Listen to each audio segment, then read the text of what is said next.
워낙 그냥 이렇게 내려갈 때는 1시간 20분 거리인데 올 때는 딱 이렇게 차 시간이 되니까 거의 2시간 40분이 걸려서 온 것 같아요. 근데 좀 늦게 도착했는데 식사도 맛있게 준비해 주셔서 맛있게 또 먹고, 이렇게 우리가 생선 잘 먹기 힘들다고 말씀드렸던 또 생선까지 이렇게 또 부어주시고 맛있는 음식 준비해 주셔서 잘 먹고 배불리 먹고 이렇게 또 올라왔습니다. 너무너무 감사드리고요.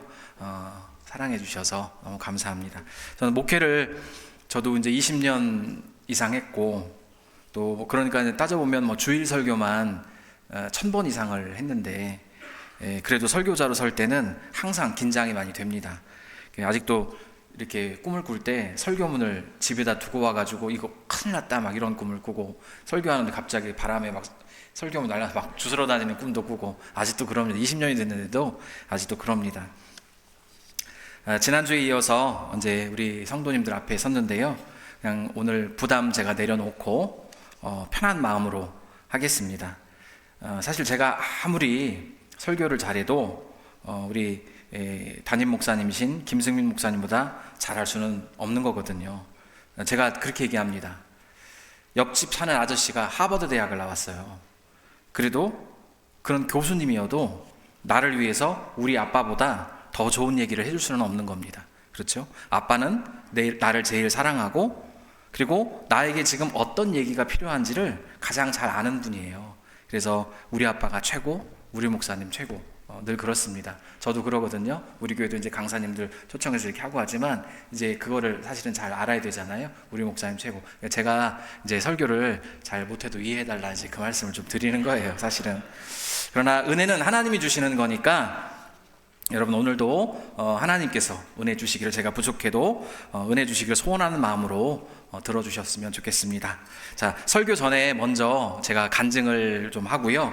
그리고 간증 마치고 제가 오늘은 저 혼자 찬양 한 곡 특송을 하고, 그리고 이제 뒷부분은 설교로 이렇게 이어가겠습니다. 먼저 이제 간증하는데요, 제 어머니 이야기를 먼저 좀 하려고 합니다. 저희 어머니는 한쪽 손이 없는 장애인이세요. 근데 어릴 때 이렇게 산에 올라갔다가 어떤 폭발물을 만졌는데 그게 터지면서 한쪽 손이 완전히 이제 사라져 버린 거죠. 그러니까 뭐 그게 뭐 한 70년 전이 되니까 뭐 이게 손이 잘려졌어도 아마 수술은 안 됐을 것 같지만 어쨌든 다 사라져 버린 거죠. 그렇게 큰 장애를 가지고 살다가 늦은 나이에 이제 어머니 그 집 셋방 살던 총각하고, 가난한 총각하고 결혼을 합니다. 근데 그 총각이 어머니보다 10살이 더 어려요. 저희 아버지가 어머니보다 10살이 더 어리다는 얘기입니다. 둘이 아무 연고도 없는 천안으로 와가지고 방 하나를 얻어서 열심히 살았는데, 어머니는 뭐 한쪽 손이 없어도 아주 열심히 그렇게 어떻게든 돈을 벌기 위해서 안 해본 일이 없다고 그렇게 들었습니다. 그리고 그러다가 이제 보험회사를, 그때 동방생명이라는 보험회사를 들어가게 됐는데요, 이 손이 없는 거를 감추시려고 하니까 여름에도 점퍼를 꼭 입으셨고, 그리고 한쪽 손을 이렇게 주머니다가 찔러 넣고 다니셨던 거를, 잘려진 손 쪽을, 그걸 기억합니다. 저는 그때 이제 초등학생이었을 때 학교 가면 애들이 맨날 저를 놀리는 거예요. 야, 네 엄마 갈고리라며? 계속 그러는 거예요. 저는 아니야, 우리 엄마 갈고리 아니야 막 이렇게 하면서, 이제 어머니는 손을 늘 이렇게 감추고는 다니셨지만 손에다가 이렇게 이제 손이 없으시면 어떤 장치 같은 걸 하잖아요. 근데 그런 걸 안 하셨어요. 갈고리는 아니죠. 근데 애들이 놀리니라고 니네 엄마 갈고리라며? 그럼 뭐 아니라고 이렇게 하면서 애들하고 참 많이 싸웠던 그런 기억이 납니다. 어머니는 정말로 참 부끄럽고 그리고 불편했을 텐데 그래도 열심히 사셨습니다, 정말. 그래서 충남 전체에서 보험 1등도 하시고 했어요. 근데 아마도 어머니가 감췄지만 장애인인 걸 알고 사람들이 많이 도움을 주시지 않았나 생각을 합니다. 그리고 아버지는 막걸리 만드는 제조 공장에서 일을 하셨어요. 그렇게 두 분 열심히 일해가지고 3층 집을 샀습니다. 1층은 저희 가족이 살고 2층, 3층은 세를 주고, 이렇게 보여도 한때는 제가 아주 부잣집 막내 아들이었습니다. 근데 제가 초등학교 3학년쯤 됐을 때 아버지가 도박에 빠졌어요. 막걸리 공장에서 이제 일을 하는데 쉬는 시간에 거기서 일하는 사람들하고 같이 이제 화투를 좀 친 것 같은데, 그러다가 이 도박에 완전히 빠져버린 겁니다. 제가 이제 아빠하고 이렇게 가면은 방문을 이렇게 일하는 쉬는 데 휴식 공간을 이렇게 문을 열면은 아버지가 화투를 치고 있어요. 그럼 너 빨리 가라고 1,000원짜리 뭐 이렇게 주고 이렇게 해서 받아갖고 오고 그랬던 기억이 나거든요. 근데 점점 심해지면서 집에도 안 들어오고 월급도 안 가져오고 점점 더 심해지더니 결국 아버지 어머니 그렇게 힘들게 일해서 장만한 그 3층 집을 다 팔아먹고 이제 화투로 다 날린 거예요. 그리고 이사를 계속 하다가 줄여가더니 나중에 어디까지 갔냐면 완전히 다 무너져가는 흙벽, 흙집, 흙담집, 이렇게 방문이 이런 문이 아니고 문풍지였어요. 그런 셋방에 들어가게 됐습니다. 그 많은 돈을 다 날린 거예요. 그런데도 아버지는 화투를 그만두지 않았습니다. 매일 돈 내놓으라고 엄마를 때렸어요. 그래서 제가 학교 갔다 오면 제일 먼저 하는 일이 뭐냐면은 휴지통을 열어보는 거였어요. 왜 휴지통을 열어보냐면 항상 아버지는 엄마 옷을 다 벗겨놓고 머리채를 잡고서 방을 질질 끌고 다니면서 그렇게 때렸거든요. 그러니까 머리카락에 오늘도 또 때렸나 안 때렸나 확인하려고 그 휴지통을 열어보고 그랬습니다. 근데 어머니는 어떻게 한쪽 손밖에 없으니까 반항할 수도 없으니까 그냥 차라리 죽이라고 하면서 이 젓가락을 이렇게 꺼내가지고 가슴을 막 찔러서 피가 흐르던 거 그런 것들도 생각이 나고 또 아버지는 막 그러다가 또 자기도 막 성질이 어떻게 못하니까 연탄불을 가져다 방 안에서 불을 질러가지고 방 안에서 막 불이 나고 그랬던 기억이 납니다. 어린 우리들은 3남매 제가 막내인데 울면서 아빠 하지 말라고 엄마 죽는다고 제발 그만하라고 이게 어쩌다 한 번이 아니라 거의 매일 이런 시간들을 보냈어요. 근데 그렇게 싸우고 또 어머니 아버지가 이제 밤 되면 또 같이 누워 있잖아요. 그걸 보면 차라리 그냥 둘 다 죽었으면 좋겠다라는 생각이 들더라고요. 지금은 저도 이제 어른이 됐으니까 어느 정도 그거를 압니다. 그냥 그렇게 해야지 어떡하겠어요. 살 건데. 그렇죠? 같이 살으려면 그냥 그렇게 살아야죠. 그런데 그냥 그때는 정말 엄마도 보기 싫더라고요. 저렇게 때리는 아빠하고 왜 헤어지지 않고 저렇게 같이 누워 있을까? 엄마도 이해가 안 되는 거예요. 어느 날은 자다가 부엌에서 쓱 하는 그런 소리를 들었습니다. 저도 그 소리를 듣긴 들었는데 저는 무슨 소리인지를 모르죠. 근데 제 위로 4살 많은 누나가 있는데 벌떡 일어나더니 엄마 아빠 자는 방으로 가더라고요. 그리고 아빠 내놔 이러는 거예요. 그러니까 아빠가 아무 말도 안 하고 일어나지도 않고 있어요. 그러니까 누나가 이불을 확 들쳤습니다. 그러니까 아빠가 보니까 이쪽 손에다 부엌칼을 쥐고 있더라고요. 그날 밤에 죽이려고 했던 건지 협박을 하려고 했던 건지 모르겠지만 쥐고 있었어요. 이후로 부엌에다가 칼을 안 두고 누나가 쌀독에다가 이렇게 항아리에다가 깊이 넣어놨던 기억이 납니다. 그러다가 또 한 번은 이런 일도 있었어요. 이제 막 싸우는데 형이 말렸는데 형을 또 때렸어요. 어떻게 하다 배를 때렸는데 형이 그걸 맞고 쓰러졌거든요. 그래서 좀 있다가 쫓아가더니 그 항아리에 쌀독에 칼이 있는 걸 알잖아요. 그거를 꺼내갖고 온 거예요. 꺼내갖고 와가지고 아빠 내가 죽인다고 이렇게 막 손 벌벌 떨면서 그때 형이 이제 중학교 이렇게 됐을 텐데 떨고 있다가 울면서 그냥 떨어뜨렸어요. 그래서 천만 다행이죠. 어릴 적 아버지는 저에게 아버지가 아니라 그냥 악마였습니다. 악마였어요, 저한테. 저는 어릴 적에 아버지의 그 좋은 모습을 기억하고 있는 게 하나도 없습니다. 사진도 한 장도 없어요, 저는. 가족 사진, 아주 어릴 때 찍은 거 딱 한 장, 그것도 부모님 안 계시고 그냥 딱 한 장 있고 아무 사진도 없어요. 그나마 딱 한 번, 언젠가 어느 날 저를 꼭 끌어안더니 막 우시면서 너는 나처럼 살지 말아라 그러시더라고요. 막 울면서. 그건 아빠의 진심이었다는 걸 제가 알아요. 근데 그렇게 생각해보면은 그 말이 제 삶의 교훈이 됐습니다. 나는 절대로 아빠처럼 살지 않을 거다. 늘 생각했어요. 제가 중학생 되고는 아버지는 아예 집을 나갔습니다. 그냥 도박단들하고 같이 다니려고 아예 나가버렸어요. 그래서 다 무너져가는 집, 그 단칸방에서 어머니하고 저희 3남매가 살게 됐습니다. 근데 이유는 잘 모르겠는데 어차피 셋방 사는 건데 또 어머니는 그 월세가 더 작은 데로 가려고 했던 건지 모르지만 셋방을 그렇게 자꾸 옮겨 다니는 거예요. 한 20번은 이사를 한 것 같아요. 셋방을. 단칸방인데 어차피. 그리고 전학도 제가 3번을 하게 됐고 초등학교 때만. 근데 방을 또 옮기면은요, 셋방으로 옮기면 거기 집주인 눈치를 또 봐야 됩니다. 좀 적응할 만하면 또 집주인 눈치를 새로 봐야 되는 거예요. 근데 어느 집에 갔을 때는 그 집주인이 저를 도둑놈으로 자꾸 모는 거예요. 자기 집 다락에 있던 게 뭐가 없어졌대요. 그래서 제가 훔쳐간 거라는 거예요, 계속. 자꾸 뭐한테 볼 때마다 네가 훔쳤지. 그래서 제가 그 집주인 아줌마가 나가면 그 집에서 키우던 강아지가 있었거든요. 그 강아지를 제가 골목으로 이렇게 오라고 이렇게 유인한 다음에 가다 놓고 많이 때렸어요. 지금 생각하면 그 강아지한테 너무 미안해요. 죄도 없는 강아지를.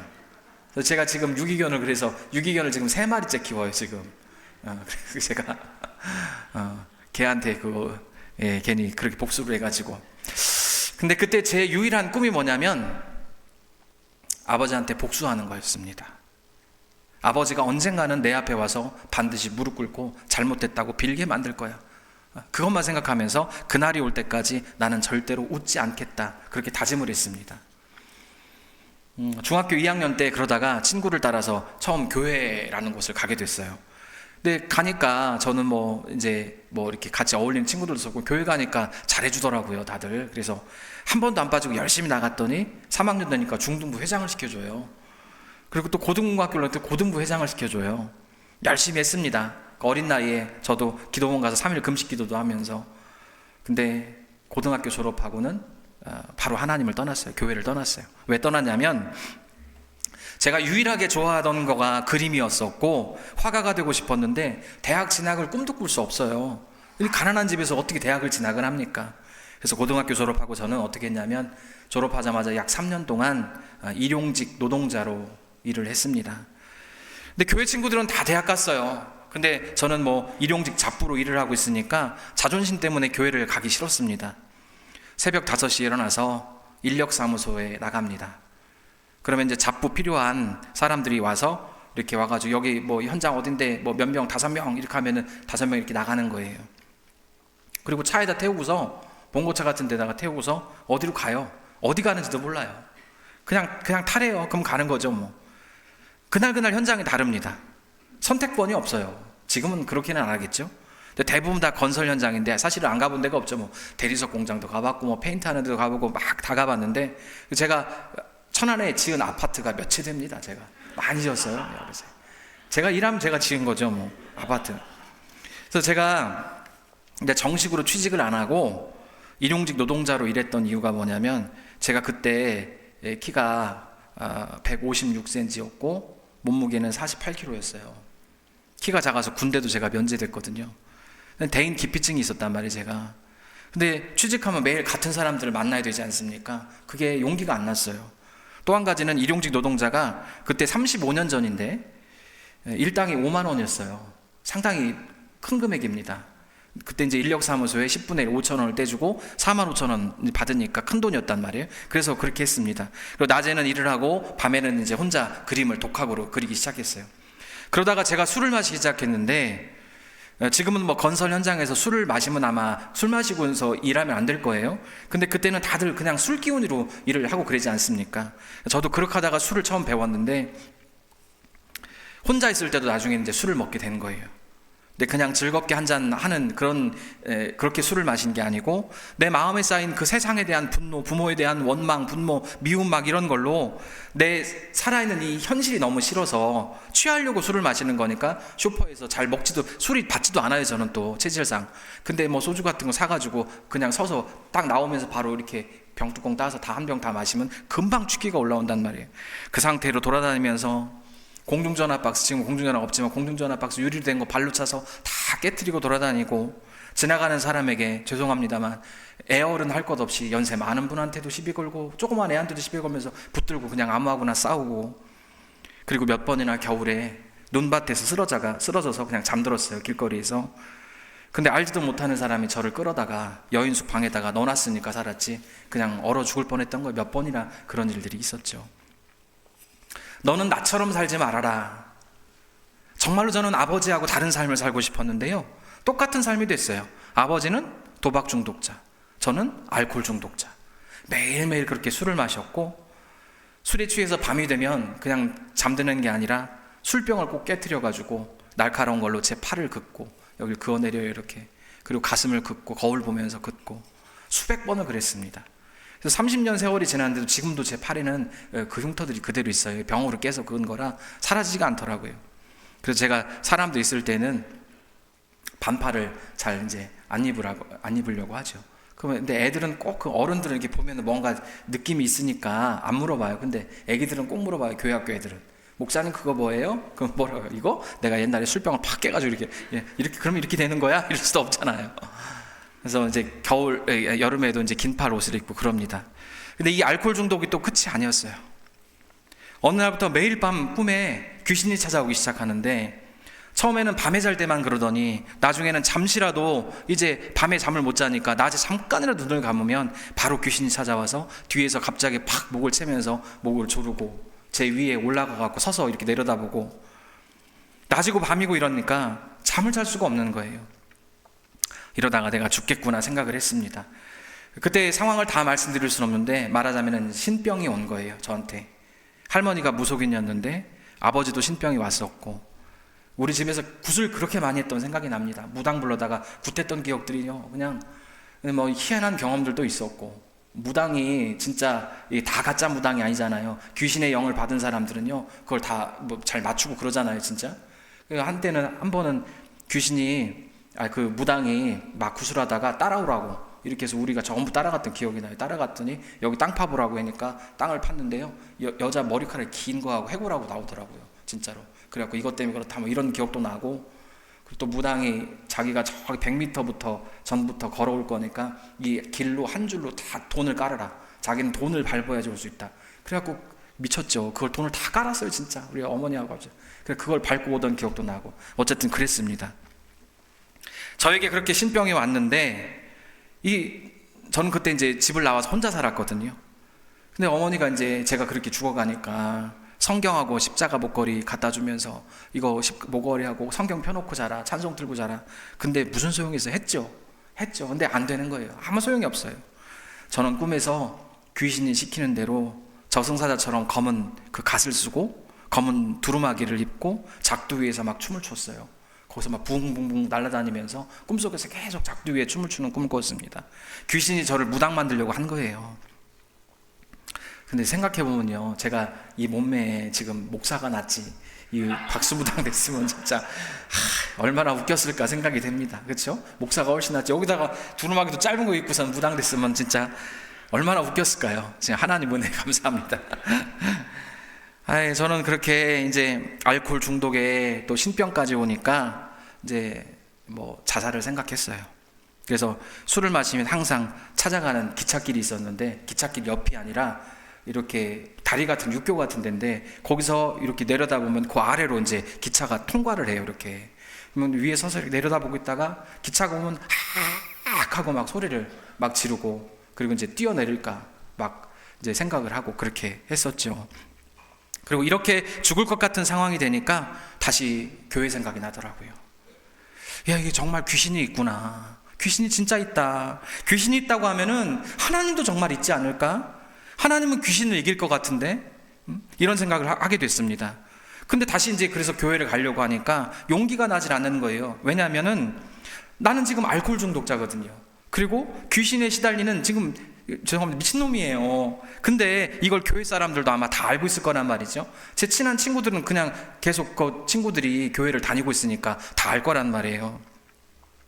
그래서 교회를 못 가고 제가 혼자서 잘하지도 못하는 기도를 하나님 앞에 했습니다. 하나님 살려달라고 기도했죠. 제가 기도를 뭘 잘해야 어떻게 유창하게 하죠. 그냥 살려달라고만 계속 기도를 했습니다. 그러다가 어느 날 잠시 제가 눈을 붙이게 됐는데 어떤 음성을 듣게 됐어요. 근데 제가 진짜 소리를 들은 건지 혹은 뭐 잠결에 꿈에서 들은 건지는 잘 몰라요. 근데 짧은 문장 하나를 듣게 됐는데 어떤 문장이었냐면, 의인은 없나니 하나도 없다라는 음성이었어요. 의인은 없나니 하나도 없다. 제가 어렸을 때 교회 다녔지만 이런 성경 구절을 제가 외웠겠어요? 요한복음 3장 16절만 외웠지? 몰라요. 생각해 본 적도 없었는데, 저는 사실 이 말씀을, 이 문장을 딱 듣자마자 이거 하나님이 나한테 주시는 거다라는 거를 금방 알 수 있었어요. 무슨 뜻이겠습니까? 이 말씀을 주신 이유, 이 세상에 어떤 사람도 하나님 앞에서 의인일 수 없어. 내 앞에서는 다 죄인이야. 너도 너의 죄를 부끄러워하지 말고 교회에 와라. 이런 부르심의 소리라는 거를 제가 느낄 수 있었습니다. 그래서 그 주에 드디어 용기 내서 교회에 갔습니다. 그리고 그 주일에 딱 한 번 예배를 드리고 난 후에 그 다음 날로 바로 월요일부터 매일 그렇게 저를 죽이려고 덤벼들었던 그 귀신이 그냥 하루아침에 떠나가게 됐어요. 하나님은요, 진짜 힘이 엄청 센 분이었어요. 귀신이 그렇게 한 번에 떠나갔다고요. 그리고 그 다음 한 주간 저는 꿈에서 귀신이 아닌 예수님 꿈을 3번 꿨습니다. 예수님을 만나게 됐어요. 그 세 꿈 중에 하나는 목회자로서의 어떤 부르심에 대한 거였는데, 시간이 많이 지난 후에 제가 깨닫게 됐죠. 그냥 여기 원고에 넣었지만 잠깐 그 한 가지 꿈 말씀드리면, 어떤 강가에 있었고 저는 강가 바깥에 있었는데 예수님이 강 안에 계셨어요. 근데 머리 위로 이렇게 밝은 광채가 나면서 예수님이었거든요, 분명. 그래서 제가 딱 보고서 와, 예수님이다, 예수님이다. 제가 막 그렇게 놀래가지고 너무너무 기뻐갖고, 이거 예수님 봤으니까 저기 예수님 있잖아요. 근데 옆에 어떤 사람이 앉아있는데 감동이 없는 거예요, 이 사람이. 그거 봐도 그냥 멀뚱멀뚱 있어요. 근데 제 마음에 이 사람 모르는 게 너무 안타깝게 느껴져서 뚜벅뚜벅 걸어가서 머리에다 안수를 딱 하면서, 주는 그리스도시요 살아계신 하나님의 아들이십니다, 이렇게 고백을 했어요. 그래서 제가 이제 그 꿈을 꾸고 나서, 근데 그게 목사로서의 안수권 뭐 이런 것도 몰랐죠. 근데 이게 그래서 정말로 소중한 것은 아무에게나 보이는 게 아니다라고 하는 그때 그 생각이 나서, 제가 작년에 더 시크릿 비밀이라고 하는 주제로 제 2회 개인전을 가졌습니다. 점자로만 작업한 것들 이제 홍보하는 거예요. 그레이스 7에 오시면, 5월까지 오시면 그 작품들을 보실 수 있습니다. 점자 작업들, 여기 있는 거는 지금 제가 첫 번째 개인전 한 십자가 시리즈고, 그리고 점자 시리즈가 있거든요. 죄송합니다, 너무 광고를 해서. 자, 그리고 또 한 가지 문제가 있었는데, 제가 알코올 중독 상태였어요. 근데 교회를 간 후로도 귀신은 한 번에 떠나갔는데 알코올 중독이 안 되는 거예요. 이 술을 마시지 않고는 이게 견딜 수가 없는 거예요. 차라리 은혜를 못 받으면 괜찮은데, 은혜 받으니까 마음에 죄책감은 생기는데 결국 참지 못하고 토요일 밤에도 또 술을 마셔요. 그러면 이제 그 다음날 또 가가지고서 이렇게 목사님이 저 찬양단 시켜주시고 해서 맨 앞자리에 앉아 있었는데, 막 앉아있다가 막 속이 부글부글 끓고 막 이제 설사 나오려고 하는 거예요. 또 밤에 잘 먹지도 못하는 술을 먹었으니까. 그래서 이제 1층 화장실 내려가고 쭈그리고 앉아갖고 이제 그렇게 있으면서 막 눈물이 나더라고요. 너무 내가 이 뭐 하는 건가 지금. 끊고 싶은데 안 되고 벗어나고 싶은데 안 되는 거예요. 중독은 어떤 상태냐, 내가 의지로 뭔가를 끊고 싶은데 이게 끊어지지 않으면 병원에서 진단받을 것도 없이 그건 중독이에요. 내가 게임을 끊고 싶은데 내 의지로 끊을 수가 없어. 그러면 이게 중독된 거란 말이죠. 다 쇼핑도 그렇고 중독은 사실은 알기 쉽잖아요. 저도 그런 상태였어요. 그래서 정말로 변화되고 싶어서 기도했습니다. 교회 다니고 한 2년 좀 지났을 때인데, 하나님, 나 이제는 벗어나고 싶다고. 그래서 제가 어떻게 했냐면 목숨을 걸었어요. 하나님, 다시 내가 술을 마시면 제 목숨을 가져가세요. 알코올 한 번만 입에 대도 그냥 저 죽을게요. 그리고 저는 정말로 하나님이 제 귀신도 내쫓으셨고 그런 믿음이 있었어요. 내가 죽게 된다는 그런 믿음이 있었는데, 근데 어떻게 됐을까요? 제 삶에 또 한 번의 기적이 일어났습니다. 다음 날부터 더 이상 술 생각이 나질 않는 거예요. 결심하고 제가 또 하고, 정말로 그런데도 벗어날 수 없을 것, 절대로 벗어날 수 없을 것 같았는데, 제가 그 중독 상태에서 하루 만에 벗어나서 자유인이 됐습니다. 이거는 뭐 이 간증을 하다 보면 사실은 간증할 때는 사실 증인이 필요해요. 근데 제 아내 같이 왔지만 증인이, 저는 25좀 좀 일찍 결혼을 했고, 제가 중학교 때부터 저 친구였어요. 제 옆에서 그 방황하는 모든 걸 다 지켜봤거든요. 그래서 제가 술, 알코올 중독 다 되고 끊는 것도 다 봤으니까 물어보세요. 진짜예요. 그렇게 한 번에 서원 기도로 저는 자유인이 됐습니다. 그 후로 참 어렵게 대학을 입학했고 6년 만에 미대를 졸업하고 또 신학대학원에 입학을 했어요. 그리고 2004년 보증금 1,000만 원을 빌려서 20평 지하 공간에 교회를 개척을 합니다. 근데 3층이 지난주에 말씀드린 것처럼 무당집이었어요. 그러니까 지난주에 말씀드렸지만 옥상에 십자가 탑이 하고 점집 깃발이 같이 막 휘날리고 있는 거예요. 그때 정말 하루 종일 기도했어요. 기도할 수밖에 없었습니다. 왜냐하면 한 건물에 귀신 섬기는 그 법당하고 점집하고 교회하고 함께 있다라고 하는 것이 제 그때 마음으로는 그게 용납이 안 되는 거예요. 있을 수가 없는 거예요. 우리는 뭘 해도 되지 않을, 이게 귀신이 여기 위에 있는데, 교회 위에 귀신집이 있는데 뭐를 전도가 하면 되겠어, 뭐를 하면 되겠어, 아무것도 안 될 것 같은 거예요. 그리고 하나님 영광 가리니까 기도했습니다. 계속 저 무당 좀 떠나게 해달라고. 주로 기도하는 내용이 저 떠나게 되려고, 악한 권세를 이기게 계속 기도하면서 막 몰래 올라가서 또 그 3층 집에 그 무당 집에다 손대고서는 들키면 또 안 되잖아. 너 뭐 하는 거야? 또 그래, 무당이 그래봐야 또. 이렇게 기도하다가 막 또 도망 내려오고 막 이랬습니다. 그렇게 1년 넘게 기도를 했는데 아무래도 무당이 기도를 더 많이 한 것 같아요, 저보다. 저희가 떠나게 됐어요. 1년 만에. 거의 쫓겨나다시피 월세를 갑자기 2배로 올려버려가지고 집주인이, 그 건물주가, 그래갖고 1년 만에 야, 쫓겨나게 돼버린 거예요. 야, 무당 기도 셌나 봐요. 사실 그건 아니고 하나님의 은혜였어요. 그게 쫓겨난 게. 그래서 야, 이 돈이면은 우리가 60만 원 내고 이 공간에 있을 필요가 없지 않냐, 다른 데 찾아보자, 이렇게 했는데, 정말 하나님 은혜로 성결교회 권사님이신데, 그분이 건물을 소유하고 있었는데 아파트 그 단지 내 상가 지하였습니다. 근데 4배던 80평 공간인데 거기를 1,000만 원에 월 60만 원 주셨어요. 너무 좋았습니다. 그 넓은 데가 얼마나 좋아요. 그리고 개척한 지 6년 됐을 때 하나님, 우리 기도하는데 예배당 건축을 준비해라 하는 감동을 강하게 주셨어요. 근데 제가 하나님 계속 기도를 했습니다. 욕심인가? 감동이 맞나? 뭐 어른이 30명밖에 없고 그 30명도 다 어르신들 뿐인데 청년하고 무슨 헌금이 있어요. 그때 재정이 돈이 하나도 없는데. 근데 하나님이 이 말씀을 선명하게 주셨어요. 이 일은 너희에게 쉽고 멀지 않다. 정확히 기억합니다. 이 일은 너희에게 쉽고 멀지 않다. 그 음성을 주셨어요. 그래서 뭐 과정을 다 말씀드릴 수는 없지만 기적적으로 땅을 구입하게 됐고요. 근데 땅 구입하고 나니까 또 돈이 없는 거예요. 그래서 어떻게 했냐면 우리가 거기 가서 쭉, 여기 지금 다 여기 식구들 다 있지만 우리가 구입한 그 땅에 가서 삽으로 땅을 팠어요. 땅을 파고 그동안 6년 동안 모아놓은 빈 헌금 봉투를 그 땅에 묻었습니다. 그리고 동그랗게 앉아 무릎 꿇고 기도했어요. 하나님, 우리는 더 이상 드릴 돈이 없습니다. 지금까지 성도들이 드렸던 헌금 봉투를 가져왔어요.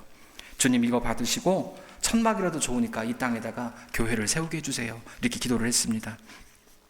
지금 생각하면 참 웃기는 거죠. 그게 빈 봉투를 드리고 예배당을 내놔라. 하나님이 얼마나 황당하셨을까. 빈 봉투를 드리고. 근데 하나님은 약속하신 그대로 이 일은 너희에게 쉽고 멀지 않다. 기적을 행하셔서 정확히 1년 만에 150평 예배당 아담하고 예쁘게, 그 당시에는 인사동에나 가야지 볼 수 있었던 노출 콘크리트 기법으로 아름답게 예배당을 짓게 하셨어요. 건축해 주신 분이 저하고 어릴 때부터 알던 이제 장로님이신데, 그냥 아예 돈을 하나도 안 받고 다 그냥 원가로 내가 다 지어줘. 돈 신경 쓰지 마라. 내가 일단 다 지을 건데 실험적으로 이걸 내가 노출 콘크리트로 지어보겠다. 그리고 다 이렇게 지으셨고, 그리고서 이제 다 지은 다음에, 그렇게 하면 이제 대출이 나오잖아요. 거기서 나오는 만큼 이렇게 사겠다. 근데 아마 원가도 못 가져가셨을 거예요.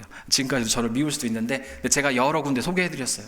다른 교회 60억 건축도 제가 소개해드리고 해서 은혜는 다 갚았습니다만, 어쨌든 자, 근데 그 얘기를 왜 드렸냐면, 그렇게 시간이 지나서 창립 10주년 감사 예배를 드리던 날, 지금처럼 이렇게 제가 설교하고 있었고, 그런데 아버지가 예배당 문을 열고 들어오셨어요. 깜짝 놀랐죠. 저 양반이 여기 왜 왔지?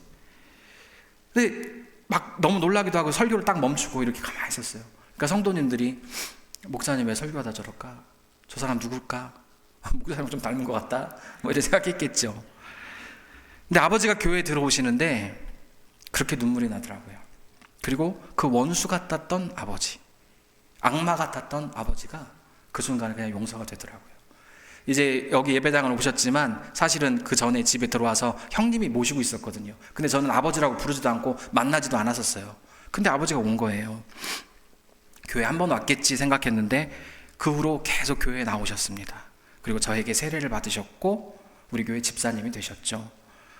그리고 10살 많은 누님, 어머니, 제가 교회 사택에서 계속 모시고 있었는데 끝까지 함께 살진 않고 아버지는 이제 형이 모시고 저는 어머니를 모셨는데, 그러면 너무너무 잘해주셨어요. 인생 마지막에 아버지는 3년 전에 소천하셨습니다. 인생의 마지막 7년 이제 교회에 나와서 이렇게 그동안 지낸 동안 저희 아버지는 가장 좋은 아버지였어요. 그리고 가장 좋은 남편이었습니다. 제가 나이가 이렇게 어린 나이도 아닌데 밥 한 번 어떻게든 사주려고 밥 사줄게 그러고 그렇게 애처럼 걱정을 하셨어요. 그러니까 걱정하지 말고 아버지 쓰시라고 그러면 저한테 이렇게 이제 울먹이시면서 내가 어렸을 때 지은 죄가 많아서 그렇지, 미안해서 그렇지 그러시면서 그렇게 많이 아껴주셨습니다. 그리고 참 좋은 신앙인이셨어요. 경비 일을 하셨는데, 소천하실 때까지 경비로 일하셨는데 번 돈을 저와 그리고 어머니를 위해서만 사용하시고 자기 위해서는 조금도 사용을 안 했어요. 그리고 다 하나님께 다 드리고 떠나셨어요. 여기까지가 저의 이제 간증입니다. 저는 이렇게 구원을 받았어요. 구원이 뭡니까? 이 땅에 사는 동안 구원은 자유함을 얻는 게 구원입니다. 사단은 저의 부모를 묶고 또 이어서 저까지 묶어가지고 정말 쓰레기보다 못한 그런 인생을 살게 했지만, 하나님은 그런 저를 구원하시고 자유함을 주셨고, 그뿐만 아니라 제 인생을 아름답고 가치 있는 인생으로 그렇게 변화를 시켜 주셨어요. 이제 간증에 이제 이어서 제가 그래도 이렇게 뒤에 이 십자가만 자랑합니다 메시지를 좀 한 3페이지 정도 남았으니까 해도 되겠죠? 근데 하기 전에 제가 중간에 이 십자가의 은혜, 죄인인 저를 구원하신 십자가의 은혜를 한번 찬양하려고 합니다. 찬양하고 제가 이제 설교로 이어가도록 하겠습니다. 얼마나 나를 이라는 곡인데, 찬양인데 송명희 시인이 지은 곡입니다. 이 찬양 올려드리도록 하겠습니다. 예, 해주세요.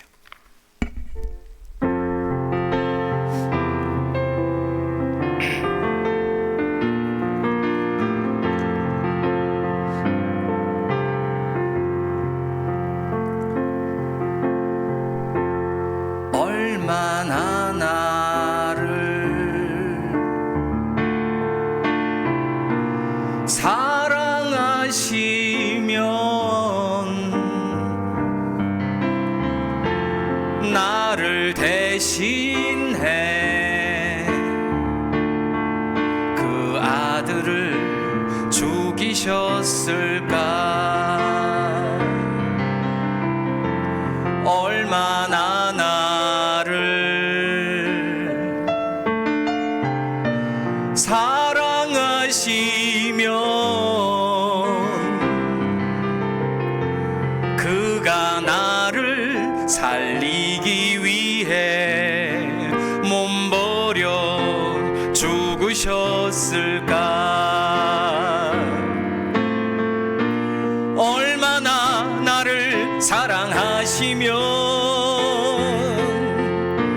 죽어야 할 나의 수많은 허물과 죄를 사하시며 다시 용서하실까?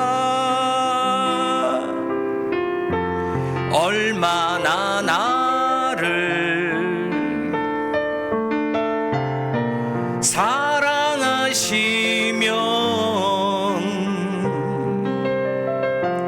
나를 변함없이 사랑하실까?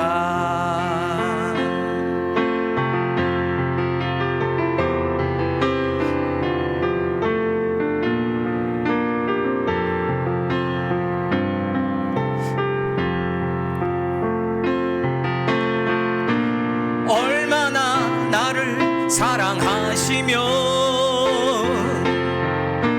죽어야 할 나의 수많은 허물과 죄를 사하시며 다시 용서하실까? 얼마나 나를 사랑하시면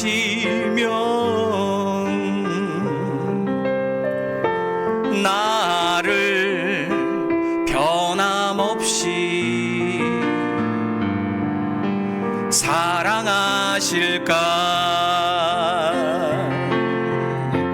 얼마나 나를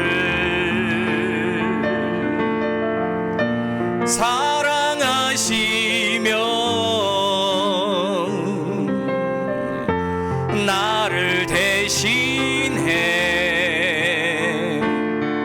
그 아들을 죽이셨을까? 얼마나 나를 사랑하시면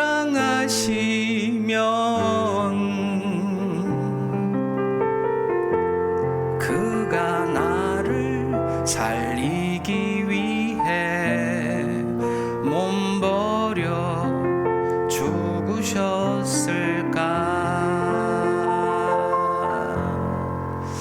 아멘. 네, 감사합니다. 하나님 앞에 영광 올려드립니다. 이 곡은 이제 그 송명이 최덕신 곡인데, 최덕신 선교사님이 저를 많이 사랑해 주셔서 사실 나의 사랑 나의 십자가라는 곡을 주셨어요. 작곡해 주셨는데 그 노래 너무 어려워요. 그래가지고 이 찬양 드렸습니다. 설교 제가 이어갈게요. 한 남자가 있었습니다. 부유한 집에서 자랐습니다. 공부도 많이 했습니다. 부와 권세와 지식을 다 가진 사람입니다.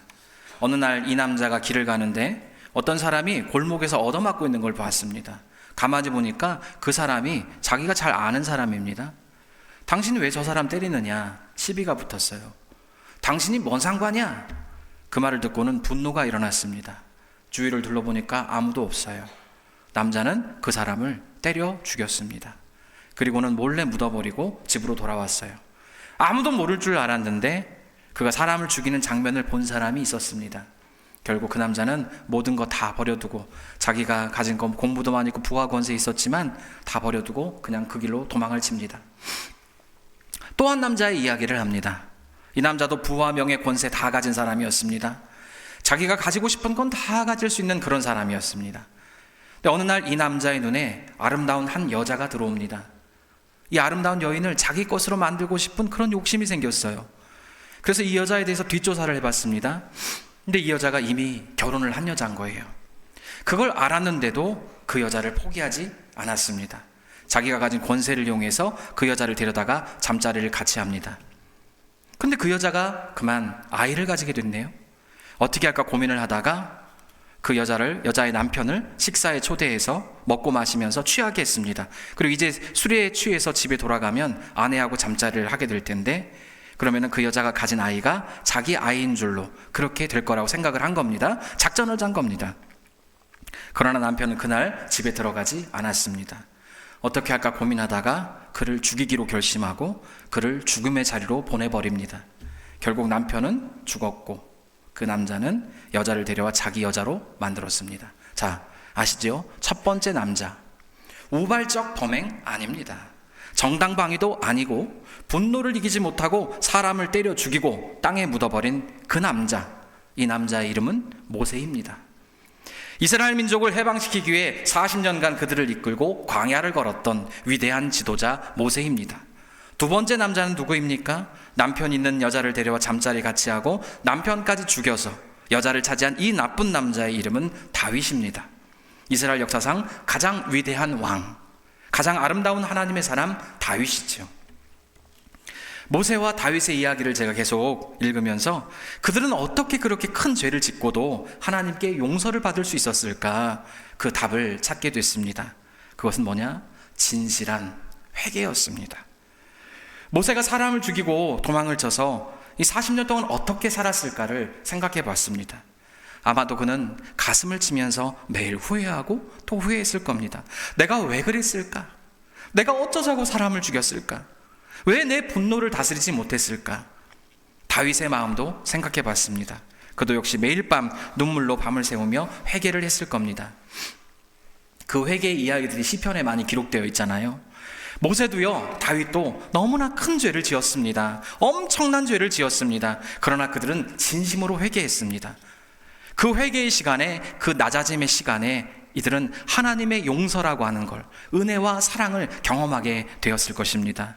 만약 그들이 회개하지 않았다면 그들은 용서를 경험하지도 못했을 거고 하나님의 은혜라고 하는 것도 알지 못했을 거예요.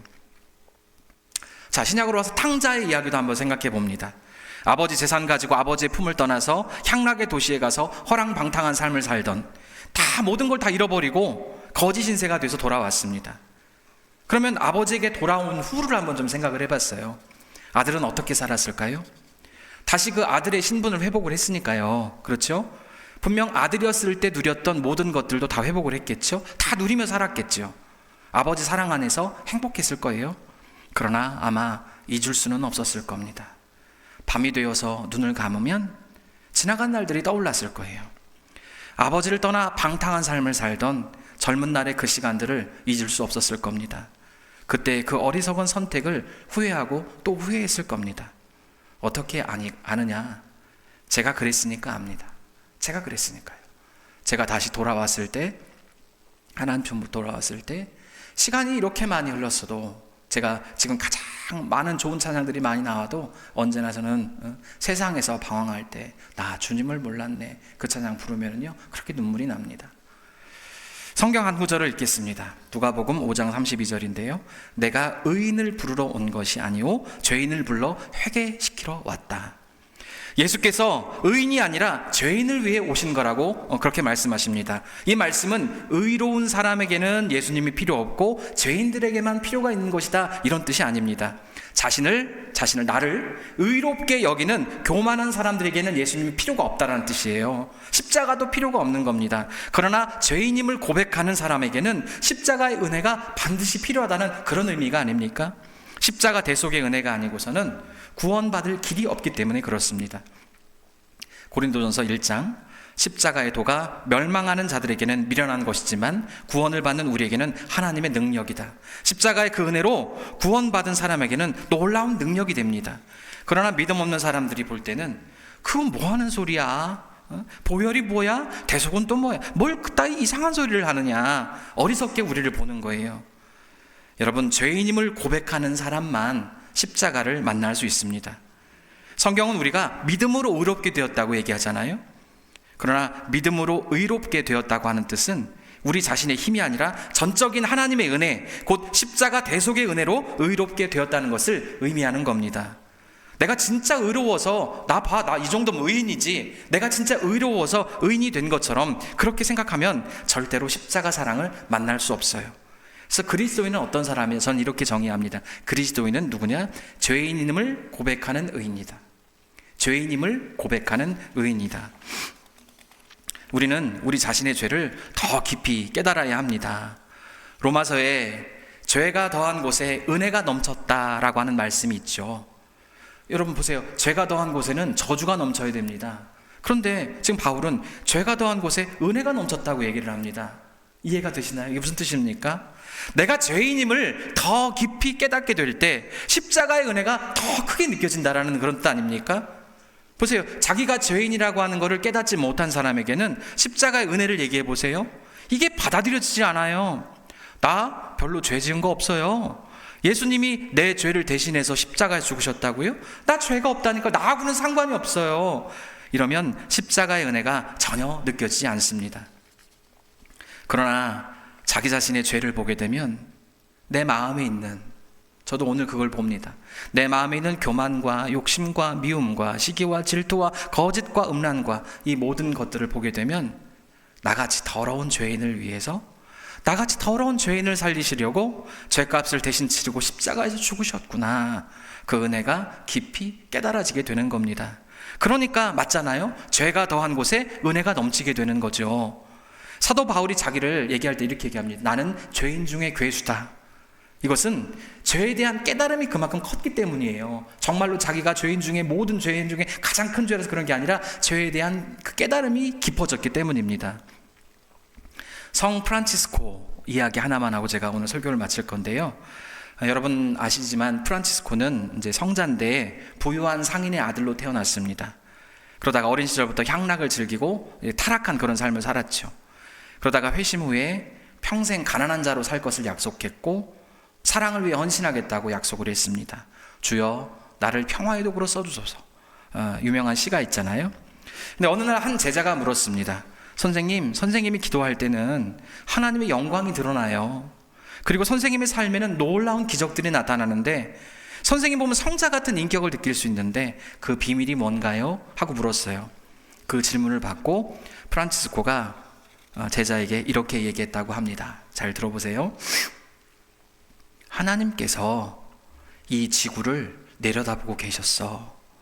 가장 이 땅에 추한 사람이 누군지, 가장 불결한 사람이 누군지, 고통 가운데 고민하는 사람이 누군지를 계속 지켜보고 계셨어. 가장 병든 인생을 찾고 계셨어. 하나님의 눈길이 나에게 머물렀어. 그 하나님께서 나를 보시고 난 후에 저 사람이야, 내가 저 사람을 붙들어 내가 한 사람의 생애를 어떻게 변화시킬 수 있는가를 보여줘야겠어 라고 생각하시고 나를 선택하신 거야, 이렇게 대답했다고 합니다.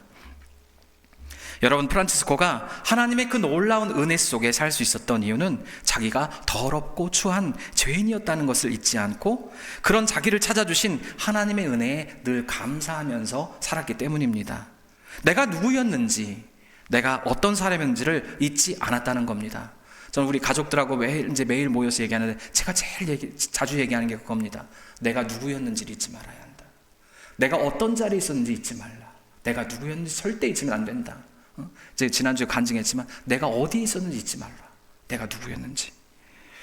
그가 만약 죄인이 아니었다면 받지 못했을 은혜이니까 로마서 말씀 그대로 프란치스코의 죄 위에 은혜가 더하게 된 것입니다. 여러분, 이 프란치스코의 고백이, 바울의 고백이 우리에게도 필요합니다. 가장 추하고 가장 불결하고 가장 병든 인생이 누구입니까? 그게 바로 나예요. 여러분, 여러분이라고요. 나라고요. 이 고백이 되어질 때 십자가의 그 큰 사랑을 우리가 만나게 되는 것이죠. 주 안에서 사랑하는 원미동교회 모든 성도 여러분, 세상은요 자기의 부와 명예와 권세를 자랑합니다. 그러나 우리가 자랑해야 할 것은 십자가 외에는 없습니다. 십자가의 은혜밖에 없어요. 이 땅에 사는 날들 동안 우리들도 프란치스코처럼, 사도 바울처럼 언제나 죄인임을 고백하는 의인으로 그렇게 사시면서 나의 자랑이요, 나의 사랑이요, 나의 십자가, 그 은혜를 더 깊이 깨닫고 경험하고 전하실 수 있는 저와 여러분 되실 수 있기를 예수님의 이름으로 축복합니다. 제가 잠깐 이제 기도하고 마치도록 하겠습니다. 사랑의 하나님, 감사합니다. 착하지도 않아요. 예쁘지도 않고 부족하고 죄 많은 우리들을 불러주시고 자녀 삼아 주신 것을 감사합니다.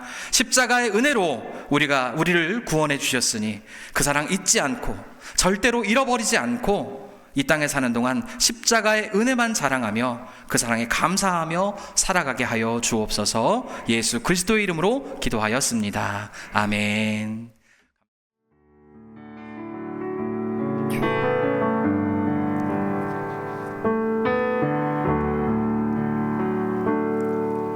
내가 걷는 이 길이 굽어도는 수가 있어도 내 심장이 울렁이고 가슴 아파도 내 마음 속으로 여전히 기뻐하는 까닭은 하나님은 실수하지 않으심일세.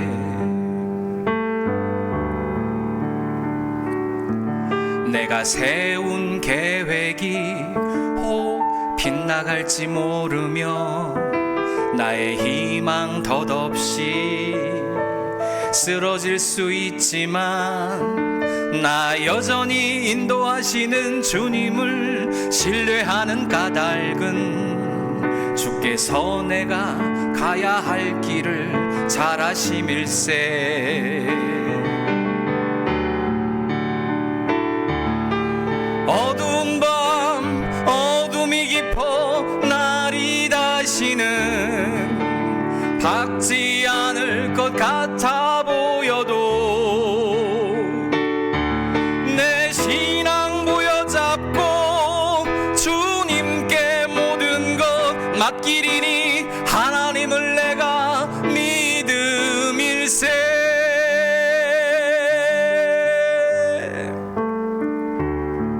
지금은 내가 볼 수 없는 건 너무 많아서 너무 멀리 가물가물 어른거려도 운명이여 오라 나 두려워 아니하리 만사를 주님께 내어 맡기리.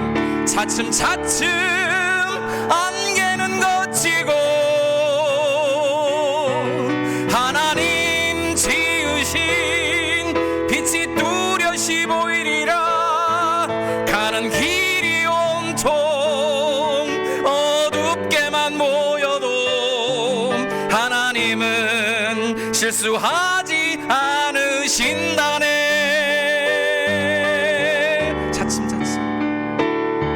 차츰차츰 안개는 걷히고 하나님 지으신 빛이 뚜렷이 보이리라. 가는 길이 온통 어둡게만 보여도 하나님은 실수하지 않으신다.